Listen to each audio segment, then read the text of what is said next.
పార్వతీపురం మన్యం జిల్లా కేంద్రంలో శనివారం సాయంత్రం భారీ వర్షం కురిసింది.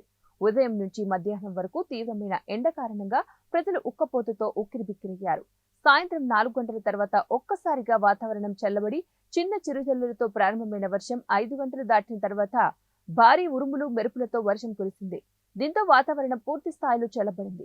ఈ వర్షం కారణంగా పలు లోతట్టు ప్రాంతాలు జలమయమయ్యాయి. అలాగే కాలువల్లో పూడికలు పేరుకుపోవడం వల్లే వీధుల్లోకి వర్షం నీరు నిల్వ ఉందని ప్రజలు ఆరోపిస్తున్నారు. ఏదేమైనా ఈ వర్షం కారణంగా వాతావరణం పూర్తి స్థాయిలో చల్లబడడంతో ప్రజలు ఆనందం వ్యక్తం చేస్తున్నారు.